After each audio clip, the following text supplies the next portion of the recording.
আৰু ৰকিবুল হুছেইনৰ দেহৰক্ষী তথা অসম আৰক্ষীক যি আক্ৰমণ কৰিছে এই আক্ৰমণক আমি উত্তৰ পূৰ্বাঞ্চল সংখ্যালঘু ছাত্ৰ সন্থা নেমছৰ তৰফৰ পৰা তীব্ৰ ভাষাৰে গৰিহণা দিছো নিন্দা জনাইছো আজি লাজ লাগিছে আজি ক'বলৈ বাধ্য হৈছো মুখ্যমন্ত্ৰী হিমন্ত বিশ্ব শৰ্মাৰ যি অপশাসন এই অপশাসনৰ সময়ত সাংসদ যি ৰাইজৰ দ্বাৰা নিৰ্বাচিত এগৰাকী সাংসদ তেওঁক ৰাজপথত গুৰুলা কৈ আজি আক্ৰমণ কৰা দেখা গ'ল আৰক্ষীক আক্ৰমণ কৰা দেখা গ'ল যিখন ৰাজ্যত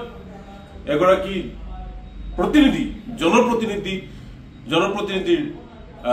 নিৰাপত্তা নাই সেই সন্দেহত সাধাৰণ জনতাৰ নিৰাপত্তা ক'ত ইয়াক কোটি টকাৰ প্ৰশ্ন আৰু মুখ্যমন্ত্ৰী ডাঙৰীয়াৰ পৰা উত্তৰ বিচাৰিছো ডিজিপি ডাঙৰীয়াৰ পৰা উত্তৰ বিচাৰিছো যে আমাৰ সৰ্বসাধাৰণ মানুহৰ নিৰাপত্তা ক'ত সমগ্ৰ ঘটনাৰ আমি উচ্চ পৰ্যায়ৰ তদন্ত বিচাৰিছো আৰু দোষীক কঠোৰৰ পৰা কঠোৰতম শাস্তি দিয়াৰ বাবে অসম আৰক্ষীৰ ডিজিপি ডাঙৰীয়াক আমি অনুৰোধ জনাইছো তাৰোপৰি এওঁলোকক ফুৰাব লৈ যাব লাগে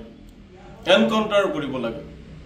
কিয় হাতত আইন উঠাই লৈ হাজাৰ হাজাৰ লাখ লাখ ভোটাৰে যিগৰাকী ব্যক্তিক সন্মান দিছে দিল্লীৰ সংসদত তেওঁক স্থান দিছে তেনেকুৱা এজন সংসদীয় ব্যক্তিক যি আক্ৰমণ কৰিছে তেওঁক ফুৰাব লৈ যাব লাগে অসম আৰক্ষীয়ে আৰু এনকাউণ্টাৰ কৰিবলৈ আমি চৰকাৰ আৰু প্ৰশাসনক দাবী জনাইছো জনতাক উদ্দেশ্য কওঁ হাতত আইন উঠাই লোৱাৰ অধিকাৰ আপোনাৰ নাই কিবা যদি হৈছে আপুনি তেওঁৰ বিৰুদ্ধে গোচৰ তৰিব পাৰে কিয় হাতত আইন উঠাই ল'ব লাগে গতিকে হাতত আইন উঠাই লোৱাৰ